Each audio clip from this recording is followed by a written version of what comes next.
Hello दोस्तों, स्वागत है आप सभी का आपके अपने यूट्यूब चैनल एजुकेटेड भारत में। दोस्तों आज हम साइंस स्पेशल क्लास का प्रैक्टिस सेट 10 करने वाले हैं। इससे पहले के सभी सेट अगर आपने अभी तक नहीं देखे हैं तो प्लेलिस्ट में जाकर जरूर देख लीजिए, क्योंकि यहाँ पर हम साइंस के मोस्ट इंपॉर्टेंट क्वेश्चंस कवर कर रहे हैं जो बार बार एग्जाम में पूछे जाते हैं। दोस्तों अगर आपको इस वीडियो का PDF चाहिए है तो वो आपको हमारे टेलीग्राम चैनल पर मिल जाएगा, लिंक डिस्क्रिप्शन में दिया हुआ है, वहां से टेलीग्राम चैनल को जरूर ज्वाइन कर लीजिए।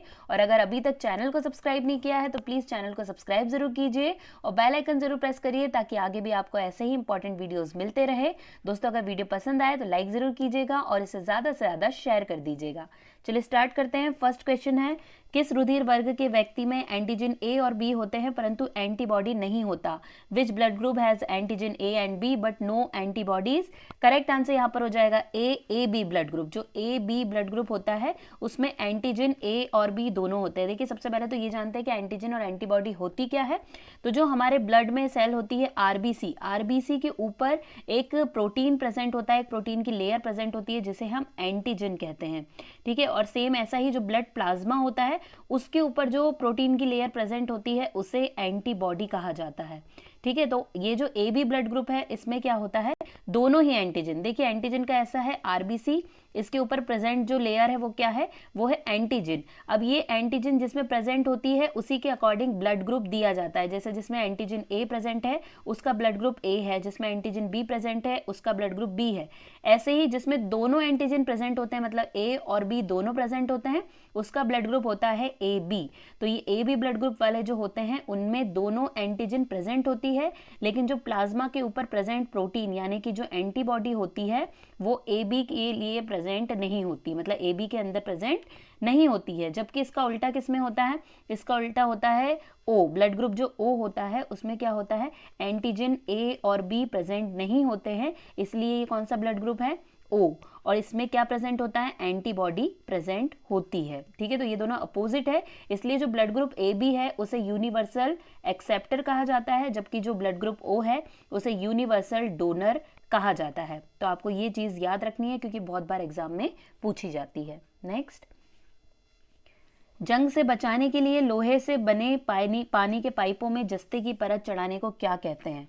ये भी मोस्ट इंपॉर्टेंट है। करेक्ट आंसर इसका हो जाएगा डी, यशदीकरण। ठीक है, जंग से बचाने के लिए क्या करते हैं, जो लोहे या इस्पात के पाइप होते हैं उनमें जस्ते या जिंक की परत चढ़ाई जाती है, जिसे हम यशदीकरण या फिर इसको यश दलेपन, अगर हिंदी में देखा जाए तो यश दलेपन के नाम से भी इसे जाना जाता है, या इसको गैल्वेनाइजेशन के नाम से हम जानते हैं। ठीक है, गैल्वेनीकरण या गैल्वेनाइजेशन के नाम से इसे जाना जाता है। मोस्ट इंपॉर्टेंट है। देखिए पूछा जाता है कि जंग से बचाने के लिए लोहे पर किसकी परत चढ़ाई जाती है, तो जस्ते की परत। और इस प्रोसेस को क्या कहते हैं, तो हिंदी में यश दलेपन या यशदीकरण और इंग्लिश में इसे गैल्वेनाइजेशन कहा जाता है।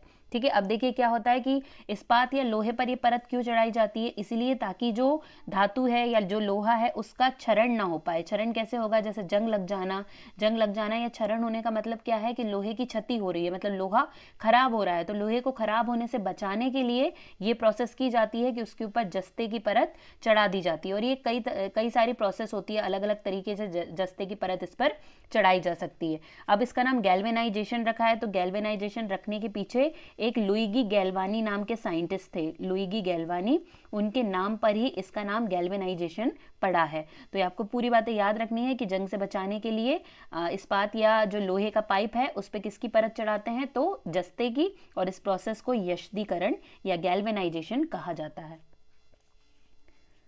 अमलगम किसकी मिश्र धातु है? मोस्ट इंपॉर्टेंट है, सही आंसर हो जाएगा ए, मरकरी।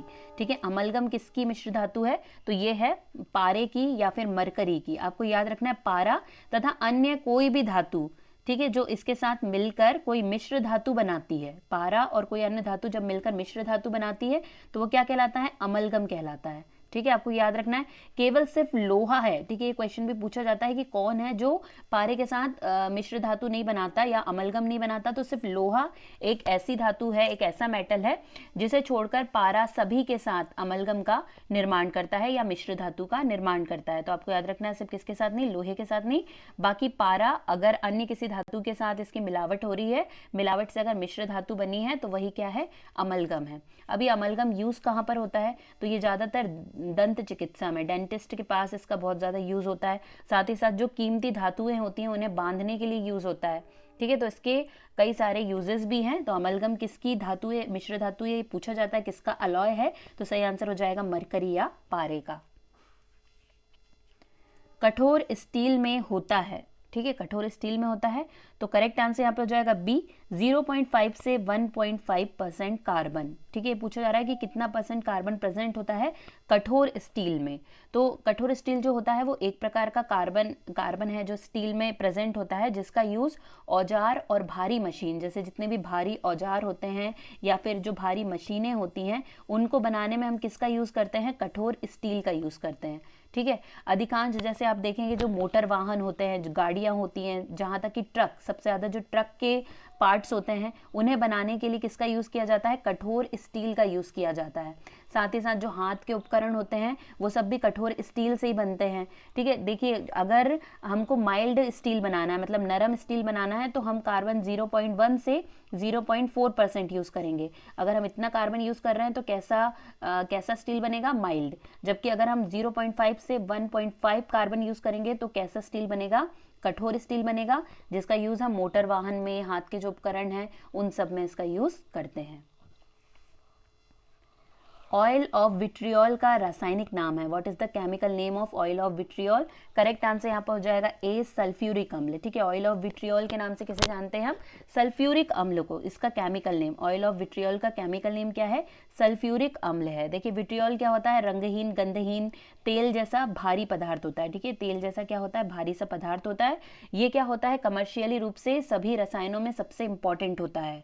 ये क्या करता है, सल्फर ट्राई ऑक्साइड के साथ जल की रिएक्शन होती है। ठीक है, सल्फर ट्राई ऑक्साइड के साथ क्या होती है, जल की रिएक्शन करने से ये इंडस्ट्रियल एरिया में, मतलब इंडस्ट्रियल रूप से तैयार किया जाता है। जब हम क्या करते हैं, सल्फर ट्राई ऑक्साइड को जल से मिलाते हैं तब जाके इसका निर्माण होता है। ठीक है, और ये बहुत ज़्यादा कहाँ पर यूज़ होता है, इंडस्ट्रियल एरिया में भी यूज़ होता है। आपने लैब में अक्सर H2SO4 का नाम सुना होगा, इसे एक और नाम से जानते हैं किंग ऑफ केमिकल। ठीक है, अगर आपसे पूछा जाए किंग ऑफ केमिकल कौन सा है, तो किंग ऑफ केमिकल सल्फ्यूरिक अम्ल है। इसका फॉर्मूला क्या है, इसका फॉर्मूला होता है H2SO4। अगर आप साइंस के स्टूडेंट हैं तो आपने तो कई बार इसे यूज़ भी किया होगा, H2SO4, और इसी को हम कहते हैं king of chemical and oil of vitriol. ये दोनों ही नाम आपको इसके याद रखना है क्योंकि बहुत पूछा जाता है। अब इसका यूज़ कहाँ कहाँ होता है, तो देखिए जो शीशा भंडारण में इसका यूज़ किया जाता है, शीशा भंडारण, बैटरी में, साथ ही साथ HCl का प्रोडक्शन, जब हाइड्रोक्लोरिक अम्ल बनता है उसके प्रोडक्शन में इसका यूज़ होता है, फिटकरी के निर्माण में इसका यूज़ होता है,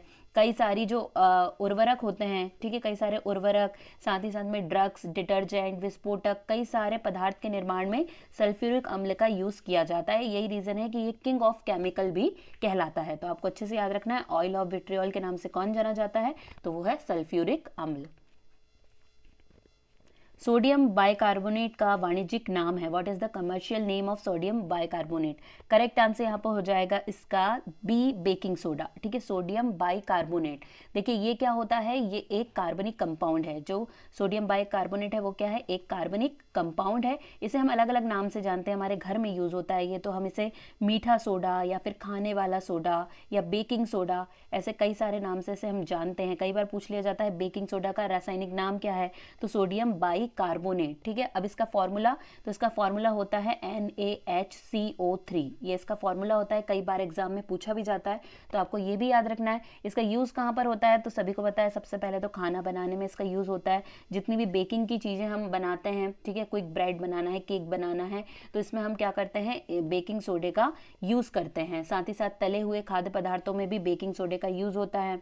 इसके अलावा आतिशबाजी में भी इसका यूज़ होता है, जो पटाखे बनाने वाली जगह होती है वहाँ भी इसका यूज़ होता है। साथ ही साथ कीटाणुनाशक के रूप में भी इसका यूज़ किया जाता है, अग्निशामक के रूप में भी इसका यूज़ होता है, और चिकित्सा मतलब मेडिकली भी इसके यूज़ हैं। जैसे आपने इनो वगैरह में देखा होगा, तो उसमें भी सोडा जो यूज़ होता है वो सब क्या है, बेकिंग सोडा ही है, मतलब NaHCO3, ये इसका फॉर्मूला है जो आपको बहुत अच्छे से याद रखना है। नेक्स्ट, राइबोसोम्स का मुख्य कार्य क्या है, what is the main function of the ribosomes? Correct answer हो जाएगा सी, प्रोटीन का संश्लेषण। ठीक है, प्रोटीन सिंथेसिस राइबोसोम्स का मुख्य कार्य है।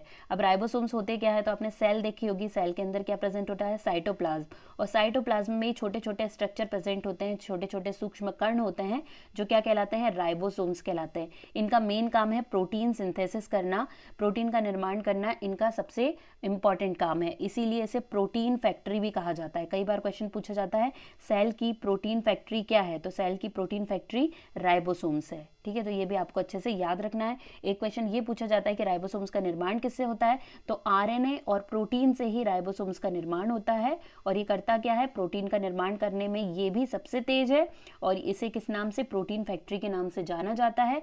और इसकी खोज किसने की है, तो जॉर्ज पैलेट के द्वारा इसकी खोज की गई है। ठीक है, तो आपको ये भी याद रखना है, जॉर्ज पैलेट का नाम, जो इसके क्या है, खोज करता है। नेक्स्ट, निम्न में से पादप हार्मोन्स नहीं है, which of the following is not a plant hormone? Correct answer यहाँ पर हो जाएगा सी, फाइटोक्रोम। फाइटोक्रोम जो है वो प्लांट हार्मोन नहीं है। देखिए जो फाइटोक्रोम है ये लीव्स या पत्तियों में पाया जाता है। ठीक है, और ये क्या है, एक पिगमेंट है, ये कोई हार्मोन नहीं है, ये क्या है, सिर्फ पिगमेंट है जो प्लांट की फ्लावरिंग, बीजों के अंकुरण, ठीक है, और ग्रोथ को प्रभावित करता है ये भी, लेकिन ये हार्मोन नहीं है। ये कैसा है, ये एक पिगमेंट है। बाकी जितने हम देख रहे हैं वो सब क्या है, वो सब हार्मोन है। जैसे IAA क्या है, तो ये इंडोल एसिटिक एसिड है, ये एक प्लांट हार्मोन है और प्लांट की ग्रोथ में हेल्प करता है, प्लांट की ग्रोथ को रेगुलेट करता है।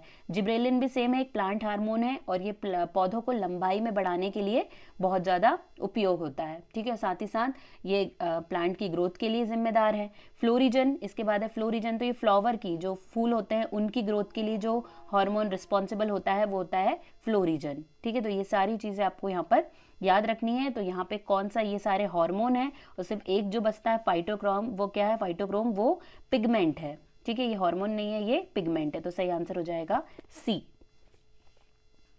निम्न में से कौन सी जोड़ी सही है, which of the following pair is correct? Correct answer यहाँ पर इसका क्या होना चाहिए, तो इसका आंसर हो जाएगा ए, एपीकल्चर। ठीक है, एपीकल्चर में हम क्या करते हैं, मधुमक्खी पालन। ठीक है, एपीकल्चर में किसका अध्ययन किया जाता है, मधुमक्खी पालन का अध्ययन किया जाता है। बाकी सब तो गलत है, क्योंकि सेरीकल्चर में हम रेशम कीट का अध्ययन करते हैं। किसका अध्ययन करते हैं, रेशम कीट का। पिसीकल्चर में हम मछली पालन का अध्ययन करते हैं। और एपीकल्चर तो दिख ही रहा है कि मधुमक्खी पालन, ये सही है, तो ये नहीं हो सकता। तो करेक्ट आंसर ए हो जाएगा, एपीकल्चर में हम मधुमक्खी पालन को पढ़ते हैं। नेक्स्ट, इटाई रोग शरीर के किस तत्व की अधिकता से होता है? शरीर में किस तत्व की अधिकता से होता है? तो करेक्ट आंसर यहाँ पे हो जाएगा ए, कैडमियम। ठीक है, कैडमियम की अधिकता से कौन सा रोग हो जाता है, इटाई रोग हो जाता है। देखिए जो खनन कंपनी होती है उनके द्वारा जो निकला हुआ अपशिष्ट होता है उसमें कई सारे केमिकल प्रेजेंट होते हैं, तो उसमें कैडमियम भी प्रेजेंट होता है। ये कैडमियम क्या होता है कि या तो ये कैडमियम जाके नदी में मिल जाएगा, साथ ही साथ क्या हो सकता है कि कैडमियम की जो धूल है वो भी उड़ सकती है और इंसानों की बॉडी तक पहुंच सकती है। अगर ये फेफड़ों तक पहुंच गई तो फेफड़ों से होती हुई ये लिवर, किडनी तक पहुंच जाती है। देखिए जो कैडमियम है इसका सबसे ज़्यादा इफेक्ट तो किडनी में ही होता है। ठीक है, तो लिवर, किडनी, लंग्स, ये सभी को इफेक्ट करती है और डैमेज तो कर ही सकती है, साथ ही साथ इनका कैंसर भी कर सकती है। साथ ही साथ क्या होता है, इटाई रोग में हड्डियां कमजोर हो जाती है, जोड़ों में दर्द होता है, फ्रैक्चर हो जाता है, कई सारे लक्षण होते हैं किसके, इटाई रोग के, जो किसके कारण, अगर कैडमियम की बॉडी में अधिकता हो जाती है तो इसके कारण ये रोग होता है। चलिए यहीं पे अब बारी है आज के सवाल की। आज का सवाल है, निम्नलिखित में से वह कण कौन सा है जो ऋणात्मक रूप से आवेशित होता है, प्रोटॉन, न्यूट्रॉन, पॉजिट्रॉन या इलेक्ट्रॉन? आपको इसका करेक्ट आंसर मुझे कमेंट करके बताना है। दोस्तों वीडियो पसंद आई हो तो प्लीज़ लाइक ज़रूर कर दीजिएगा और इसे ज़्यादा से ज़्यादा शेयर कीजिएगा, क्योंकि चैनल को आपके सपोर्ट की बहुत ज़्यादा ज़रूरत है, इसलिए प्लीज़ वीडियो को शेयर ज़रूर कीजिए। आज के लिए बस इतना ही। अब आपसे मुलाकात होगी एक नए वीडियो के साथ। तब तक के लिए पढ़ते रहिए, आगे बढ़ते रहिए। जय हिंद, जय भारत।